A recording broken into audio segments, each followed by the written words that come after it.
ದಿನಾಂಕ 7/6/2026 ಭಾನುವಾರ 9:30ರಿಂದ ಸಂಜೆ 5:30ರವರೆಗೆ ಒಂದು ವಾಸ್ತು ನಡೆ ಗ್ರಾಮದ ಕಡೆಗೆ ಅಂತ ಒಂದು ಕಾರ್ಯಕ್ರಮವನ್ನು ಮಾಡ್ತಾ ಇದ್ದೀವಿ. ಅದು ಪೂತಮಾನಸ ಜ್ಯೋತಿಷ್ಯಾಲಯದ ವತಿಯಿಂದ ಮಾಡ್ತಾ ಇದ್ದೀವಿ. ಇದನ್ನ ಕನ್ಮಂಗ್ಲ ಗೇಟ್ LG ಮಹಲಲ್ಲಿ ಈ ಕಾರ್ಯಕ್ರಮವನ್ನು ಮಾಡ್ತಾ ಇದ್ದೀವಿ. ಖಂಡಿತ ಸಾರ್ವಜನಿಕರು ಎಲ್ಲರೂ ಈ ವಾಸ್ತು ಬಗ್ಗೆ ಬಂದು ತಿಳುವಳಿಕೆ ತಗೊಂಡು ಸರ್ವ ರೀತಿಯಿಂದ ಅನುಕೂಲ ಮಾಡಿ ಯಶಸ್ಸನ್ನು ಗಳಿಸಬೇಕು ಅನ್ನೋದು ಮುಖ್ಯವಾದಂಥ ಉದ್ದೇಶ.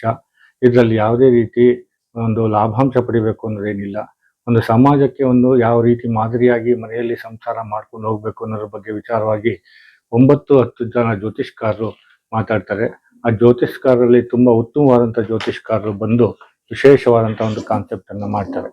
ಎರಡನೇದು, ಮುಖ್ಯ ಉದ್ಘಾಟನೆ ಸಮಾರಂಭವನ್ನು ಜನಪ್ರಿಯ ಮಾಜಿ ಮುಖ್ಯಮಂತ್ರಿಗಳಾದಂಥ ಯಡಿಯೂರಪ್ಪನವರು ಬರ್ತಾ ಇದ್ದಾರೆ. ಹಾಗೂ ಕಾರ್ಯದರ್ಶಿಗಳು ಕರ್ನಾಟಕ ರಾಜ್ಯ ಜ್ಯೋತಿಷ್ಯ ಬೋಧನಾ ಸಂಸ್ಥೆಯ ಒಕ್ಕೂಟ ಗಜೇಂದ್ರ ಅವರು ಬರ್ತಾ ಇದ್ದಾರೆ. ಹಾಗೂ RG ವೆಂಕಟಾಚಲವರು ಮಾಜಿ ಶಾಸಕರು ದೊಡ್ಡಬಳ್ಳಾಪುರ ತಾಲೂಕು ಅವರು ಬರ್ತಾ ಇದ್ದಾರೆ. ಹಾಗೂ ಈಗಿನ ಧೀರಜ್ ಮುನ್ರಾಜ್ ಅವರು ಶಾಸಕರು ದೊಡ್ಡಬಳ್ಳಾಪುರ ಅವರು ಸಹ ಬಂದು ಈ ವೇದಿಕೆ ಮೇಲೆ ವಿಚಾರವನ್ನು ಮಾತನಾಡ್ತಿದ್ದಾರೆ. ಮತ್ತು ಡಾಕ್ಟರ್ ಶೈಲೇಂದ್ರ ಬಲ್ಲಾಳ್ ಅಂತ ಬೀದರ್ ವಿಧಾನಸಭಾ ಕ್ಷೇತ್ರದ ಅಭ್ಯರ್ಥಿ ಅವರು ಸಹ ಬಂದು ವಿಶೇಷವಾಗಿ ಮಾತಾಡ್ತಾರೆ.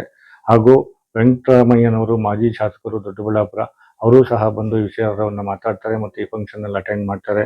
ಹಾಗೂ G ಮರಿಸ್ವಾಮಿ ಅವರು ಮಾಜಿ ಜಿಲ್ಲಾ ಪಂಚಾಯತ್ ಅಧ್ಯಕ್ಷರು ಬೆಂಗಳೂರು ಇವರು ಸಹ ಬಂದು ಇಲ್ಲಿ ವೇದಿಕೆಯಲ್ಲಿ ವಿಚಾರವನ್ನು ಮಂಡನೆ ಮಾಡಲಿದ್ದಾರೆ. ಹಾಗೂ ಕೀಮ್ಸ್ ಅಧ್ಯಕ್ಷರು ಮುನೇಗೌಡರು ಹಾಗೂ ಅವರು ಬಂದು ಸಹ ಈ ಒಂದು ಕಾರ್ಯಕ್ರಮಕ್ಕೆ ಅತಿಥಿಯಾಗಿ ಬರ್ತಾರೆ. ಮುಖ್ಯವಾಗಿ ಚುಂಚೇಗೌಡರು ಸಹ ಈ ಕಾರ್ಯಕ್ರಮಕ್ಕೆ ಭಾಗಿಯಾಗಿ ನಮಗೆಲ್ಲ ರೀತಿ ಸಹಕಾರವನ್ನು ಕೊಡ್ತಾರೆ. ಹೀಗೆ ವಾಸ್ತು ನಡೆ ಗ್ರಾಮದ ಕಡೆಗೆ ಕಾರ್ಯಕ್ರಮಕ್ಕೆ ತುಂಬ 9 ಜನ ರೂವಾರಿಗಳು ಬರ್ತಾರೆ.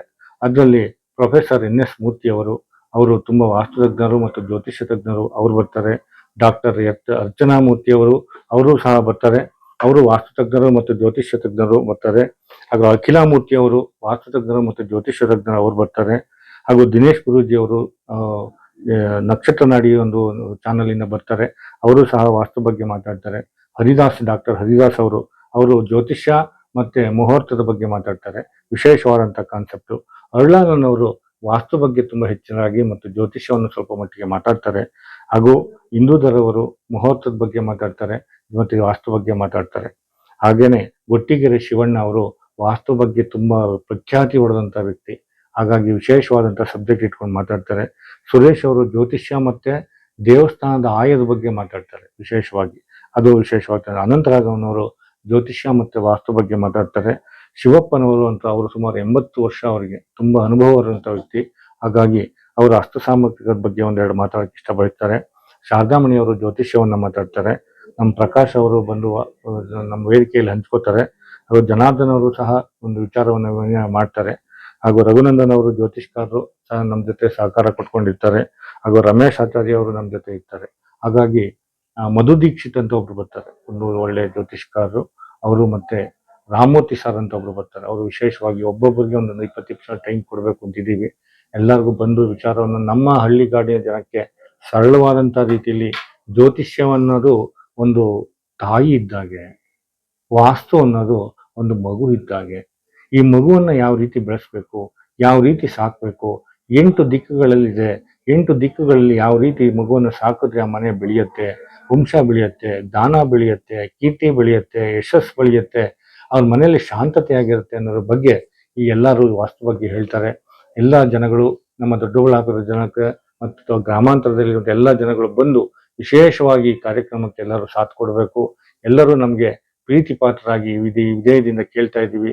ಖಂಡಿತ ನಮ್ಮ ಈ ಪೂತಮಾನಸ ಜ್ಯೋತಿಷ್ಯಾಲಯ 45 ವರ್ಷಗಳಿಂದ ಸೇವೆ ಮಾಡ್ಕೊಂಡು ಬಂದಿದ್ದೀವಿ. ನಾನು 25 ವರ್ಷ ಸೇವೆ ಮಾಡಿದ್ದೀನಿ. ನಮ್ಮ ತಂದೆಯವರು ಇನ್ನೂ 20 ವರ್ಷಗಳಿಂದ ಹಿಂದೆ ಸೇವೆ ಮಾಡಿದ್ದಾರೆ. ಯಾವುದೇ ಒಂದು ಹಿಂದೂ ಸಂಪ್ರದಾಯದ ಪ್ರಕಾರ ತಿಥಿ, ವಾರ, ನಕ್ಷತ್ರ, ಯೋಗ, ಕರ್ಣಗಳ ಬಗ್ಗೆ ಯಾವ ಫಲ ಬರುತ್ತೆ ಅನ್ನೋದ್ರ ಬಗ್ಗೆ ಡಿಸ್ಕಷನ್ ಮಾಡಿ ಜನಗಳಿಗೆ ಸರಳವಾದಂಥ ರೀತಿಯಲ್ಲಿ ತಿಳಿಸ್ಬೇಕು ಅನ್ನೋದು ನಮ್ಮ ಮುಖ್ಯವಾದಂಥ ಗುರಿ. ಈ ಗುರಿಯನ್ನು ತಾವು ಈ ಒಂದು ಮಾಧ್ಯಮದವರು ನಮಗೆ ಇದನ್ನು ವಿಶೇಷವಾಗಿ ನಮ್ಮ ಒಂದು ತಾಲೂಕಿನಲ್ಲಿ ಒಂದು ಚಿಕ್ಕ ಹಳ್ಳಿ ಒಳಗೆ ಒಂದು ಪುಟಾಣಿಯಾದಂಥ ಒಂದು ಮಗುವನ್ನ ಬೆಳೆಸಿ ನಮ್ಮ ತಂದೆ ತಾಯಿರು ಬೆಳೆಸಿ ಮಟ್ಟಕ್ಕೆ ತಂದಿದ್ದಾರೆ. ನೀವು ಅದನ್ನು ಬೆಳಕನ್ನು ಕೊಟ್ಟು, ಪತ್ರಿಕಾದ್ಯಮದವರು ಇವತ್ತು ಮೀಡಿಯಾ ತುಂಬಾ ಫೇಮಸ್ ಇದೆ, ಅದರಲ್ಲಿ ಆಗು ಹೋಗುವುದು ಜಾಸ್ತಿ ಇದೆ.